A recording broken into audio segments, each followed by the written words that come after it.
ఇంత ఘోరమైన పని చేసినా కూడా ఇప్పటివరకు అధిష్టానం ఎందుకు నిర్ణయం తీసుకోలేదు, ఎందుకు బండి సంజయ్‌ని బర్తరఫ్ చేయలేదని దానిపైన తెలంగాణ రాష్ట్ర వ్యాప్తంగా చర్చ జరుగుతా ఉంది.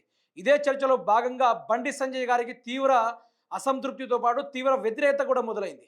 అందులోనూ అతనితో తిరుగుతున్న అనుచరులు కావచ్చు, అతని పార్టీ శ్రేణులు కావచ్చు, అతన్ని వీడి వేరే పార్టీలో చేరే కార్యక్రమం దిశగా నడుస్తా ఉంది. అందులోనూ మొయినాబాద్‌లో జరిగిన ఈ సీక్రెట్ మీటింగ్ చర్చల్లో అధిష్టానానికి మొత్తం మ్యాటర్‌ని చేరవేసిన గవర్నర్ గారి విషయాలు కూడా మనం మాట్లాడుకునే ప్రయత్నం చేద్దాం. ఇప్పుడు బండి సంజయ్‌ని బర్తరఫ్ చేయబోతున్నారా? లేకుంటే బండి సంజయ్ రాజీనామా చేస్తా ఉన్నాడా? దాని గురించి మాట్లాడుకున్న కొన్ని అంశాలైతే ఉన్నాయి. ఇప్పుడు బండి సంజయ్ ఏం మాట్లాడుతున్నాడంటే, తెలంగాణ రాష్ట్ర వ్యాప్తంగా మొత్తం పరువు పోయింది. ఎక్కడ నిలబడ్డా కూడా డిపాజిట్లు కూడా దక్కే పరిస్థితి లేదు. బండి సంజయ్ దగ్గర సరైన సబ్జెక్ట్ లేదు. బండి సంజయ్ గారు ఇప్పుడు ప్రెజెంట్‌గా ఇప్పటికిప్పుడు ఎన్నికలు జరిగిన ఒక ఓటు కూడా పడని స్థితిలో బండి సంజయ్ వ్యవహారం నడుస్తూ ఉంది. అందులో తాను కొడుకు చేసిన తప్పుల్ని ఇప్పటిదాకా నా కొడుకు పతివ్రతుడే, నా కొడుకు మంచోడే, మా కొడుకు సంసారి అనుకుంటూ మాట్లాడుతున్న ఇదే బండి సంజయ్ వ్యవహారానికి వచ్చేస్తే, బండి సంజయ్ గారు ఇక రాష్ట్రంలో ఈయన వల్ల పార్టీకి భారీ నష్టం కలుగుతుంది, ఇతను పార్టీలో ఉండడు కరెక్ట్ కాదని చెప్పేసి చాలా వరకు తేల్చి చెప్పేశారు. అందులోనూ ఇదే ముచ్చట పరంగా చూసుకుంటే, కేంద్ర హోంశాఖ సహాయక మంత్రి పదవి నుండి బండి సంజయ్ అవుట్. ఎట్లా ఉంది కథ? నేడు రాష్ట్ర అధ్యక్షుడితో పూర్తి నివేదిక తెప్పించుకున్న హైకమాండ్. బండి సంజయ్ కుమారుడు పైన నమోదైన పోక్సో కేసు విషయంలో బండి సంజయ్ వ్యవహరించిన తీరు పార్టీకి తీవ్ర నష్టం కలిగించిందని బీజేపీ అధిష్టానం ఆగ్రహంగా ఉన్నట్టు సమాచారం. మంత్రి పదవి పోతుందనే సంకేతాలతో మేకపోతు గాంభీర్యం.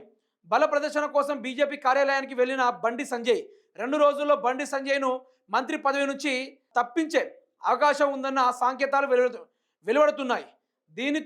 దీనిలో భాగంగానే ఇవాళ రాష్ట్ర బీజేపీ అధ్యక్షుడు రామచంద్రరావును ఢిల్లీకి పిలిపించి మొత్తం వ్యవహారం పైన నివేదిక తీసుకున్నట్లు తెలుస్తుంది.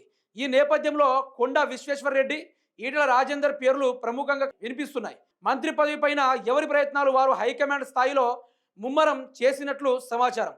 అయితే దీనిపైన ఆరా తీశారట. రాష్ట్ర అధ్యక్షుడైన రామచంద్రరావు గారిని అడిగారట, ఎట్లుంది మనోని పరిస్థితి, ఒకవేళ రాజీనామా చేసిస్తే ఏమైనా తిరగబడే అవకాశం ఉంటుందని అడిగితే, సొంత బీజేపీ నాయకులే ముందు పోయి వెనక నుయ్యనట్టుగా చేస్తా ఉన్నారు. అందులో బండి సంజయ్ గారు నిన్న చేసిన స్టంట్ అంతా ఇంత కాదు. ఆయన పార్టీ కార్యాలయానికి ఎందరో మంది కార్యకర్తలతోటి ఆయన లేనిపోని మీడియాలో అందరిని వినిపించి ఆయన ప్రెస్ మీట్ పెట్టి కేటీఆర్ నేను టార్గెట్ చేస్తాను అని చెప్పేసి మాట్లాడిన వ్యవహారాలు మనం అన్నింటినీ చూసాం. ఇప్పుడు తెలంగాణ మొత్తం ఒకటే ఏందాయి, రాజకీయ విశ్లేషకులు ఎవరు కానీ ఏవన్ ముద్దాయి తప్పు చేసినప్పుడు జైల్లో పంపించారు కరెక్టే, మరి ఏటుగా ప్రోత్సహించిన ఇదే బండి సంజయ్ ఎందుకు వదిలిచేశారని చాలా మంది నేటి జనం మాట్లాడుతూ ఉన్నారు. రాజకీయ విశ్లేషకులు కూడా అదే చెప్తా ఉన్నారు. ఎందరో మంది అడ్వకేట్స్ కూడా అదే మాట్లాడుతున్నారు. ఈ రోజు ఒక బండి సంజయ్ ఎందుకు వదిలేసిర్రు? ఇందులో A4 వరకు ఉన్నారు. A1 గా బండి భగీరథ, A2 గా బండి సంజయ్ గారు, A3 గా సంగప్ప, A4 గా రేవంత్ రెడ్డి కాపాడినందుకు ఇన్ని విషయాలు జరుగుతూ ఉంటే వీళ్ళని ఎందుకు కష్టంలో తీసుకోలేదన్నట్టు రాష్ట్రంలో ఉన్న నేటిజన్లు పుకార్ల మీద పుకార్లు రేపుతా ఉన్నారు.